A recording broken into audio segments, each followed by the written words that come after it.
Hello, welcome to Purana Talk. We're reading the Garuda Purana, first Kanda, chapter 231, Hymn to Narasimha. Narasimha being one of the avatars of Vishnu, who is half lion, half man.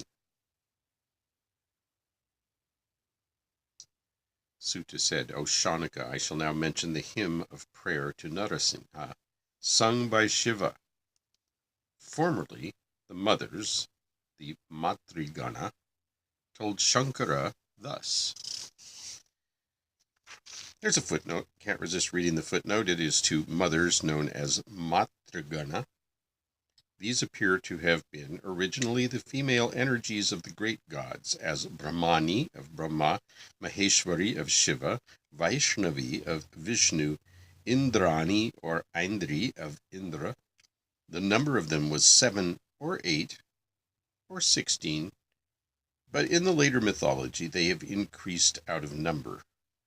They are connected with the Tantra worship and are represented as worshipping Shiva and attending upon his son, Kartikeya. So, different numbers of mothers. It's sort of interesting. I mean, Kartikeya, for one thing, is nursed by the Pleiades. That's 6 ladies right there. If you add Shiva's Shakti, I suppose, that would make 7, but they're playing around these numbers. The Saptamatrika, of course, is the group of 7 scary mothers, and then there's the 9 or the 10 Mahavidyas. So there's lots of groups of female deities. 2. O Lord, we wish to devour the entire universe along with deities, demons, and human beings with your favor. Please permit us. What?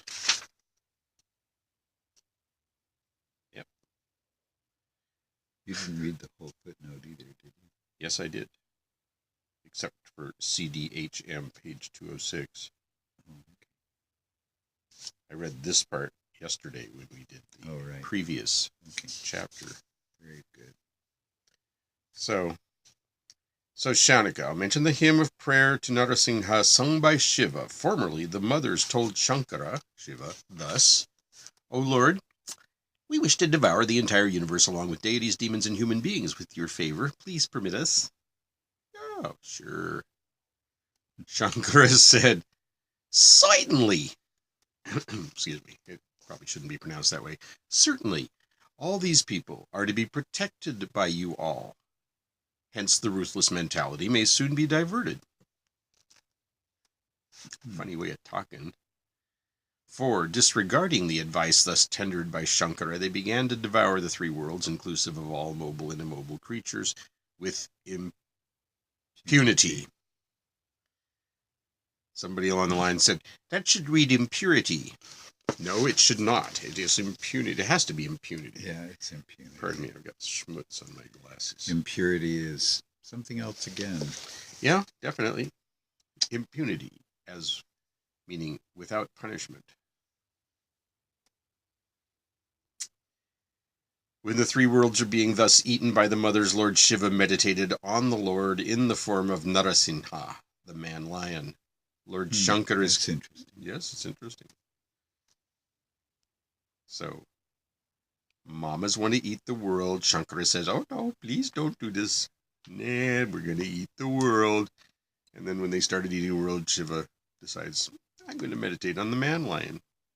And that brings us to 6. Lord Shankara's conception of Narasimha was thus.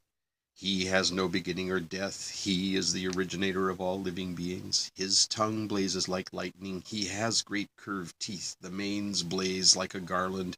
He has bracelets studded with gems. He has a good crown. He is bedecked with golden manes. With his brilliance he pervades the whole Brahmanda, cosmic egg. The hairs on his body are in curls, in circlets. He is wearing a great garland consisting of many flowers of variegated colors. As soon as he meditated upon the Lord, appeared before Shankara, assuming the same form as was conceived by Rudra with great devotion. In the same dazzling form unperceivable by the devas, he stood there. Shankara thereupon knelt before the Lord and prayed. Shankara said, Obeisance to thee, O Lord of the universe, having the body of a man-lion, shining with claws, resembling the oyster shell with which the Lord of Demons was killed, Hiranyakashipu. Thou hast the golden and tawny-colored body of the giant clinging to thy lotus-like nails, claws. Has to tell us. Obeisance to Padmanabha, obeisance to the suspicious. Auspicious would be one word away and one key away on a QWERTY keyboard. So, again, I suspect obeisance to the suspicious. O preceptor of the world, thou roarest like the rumbling cloud at the end of the kalpa, O deity shining with the luster of 10 million suns. Then he wants to make it sound like the King James Bible every now and then. He lapses into Old English here. Thou roarest. O deity shining with the luster of 10 million suns. That's your Koti Surya Samaprabha. O deity resembling 1,000 moons, 1,000-rayed, moving like a lion, resplendent like 1,000 Rudras, sung in praise by 1,000 Brahmas. I skipped one. 14 said, O deity terrifying like 1,000 Yamas, valorous like 1,000 Indras, affluent like 1,000 Dandas. Dandas technically means the staff, but it says here that they're referring to Kubera, who is the lord of wealth, the northern direction. O deity with 1,000 lotus-like feet, O deity resembling 1,000 moons, 1,000-rayed, moving like a lion, resplendent like 1,000 Rudras, sung in praise by 1,000 Brahmas, remembered in japas by 1,000 Rudras, endowed with 1,000 all-perceiving eyes, progenitor and destroyer of thousands, untier of thousands of bondages. O fierce deity having the velocity of 1,000 winds, 1,000 eyes, O compassionate one. Having thus sung the hymn to the Lord of Lords, Hari in the form of man-lion, Shiva in all humility submitted thus. I had created the Matris, the mothers, for the destruction of the demon Andhaka. Disregarding my advice, they are now devouring the wonderful created beings of the universe. Having created them, I am incompetent to kill them. Though unvanquished elsewhere, having evolved from first, how can I wish for their annihilation? Having evolved them first, how can I wish for their annihilation? Thus addressed by Rudra, Hari in the form of the man-lion created 1,000 goddesses from the tip of his tongue. Hari, the Vagishwara, lord of speech, subdued the mothers, protected the devas. He accorded peace and happiness to the world and vanished.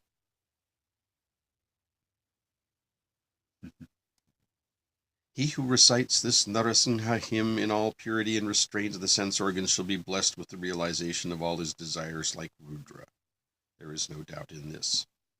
One shall meditate on the deity Narasimha with eyes shining like the midday sun for the evildoers, and like white lotus for the devotees, with his face beaming like the blazing fire, having neither beginning nor end, the eternal, the ancient, the unborn, the Lord of the great and the small, the receptacle of the universe. If anyone recites this hymn, it quells all miseries, like the sun dispelling the snow. When he wants to perform the worship of the Lord in the form of Narasimha, Lord Shiva, the destroyer of the Tripuras, prepares his idol along with the mothers. Then the Lord appears before him and stands near him. After propitiating the great Lord and obtaining the boon, he saved the universe from the mothers. Yeah. That was an interesting one. Yeah. I Well, like it. especially this imagery of how Shiva created the mothers in order to devour the demon, right? Right. And then once that had happened, there was nothing for them to do. This is a pattern that shows up over and over again. It reminds me of the story of Chinnamasta and how she created the two demons to help devour the blood because of some demon, Ruktabij or something. You know, what happened is every time you killed the demon, every drop of blood as it landed on the earth would become another demon. And so as you tried to destroy the demon, it actually multiplied. So she created these hungry little demonesses that um, that would swallow the blood before it could hit the ground and multiply.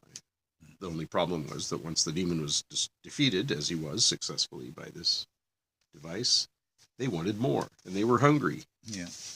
In this case, she cut off her head. The other thing that I find interesting, if I may prattle slightly, Sure. is that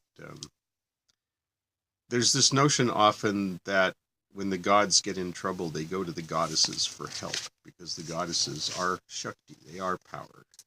That's where the power really lies. Mm-hmm. It's in the feminine aspect of the divine. The guys are, they're the planners. They're the idea guy.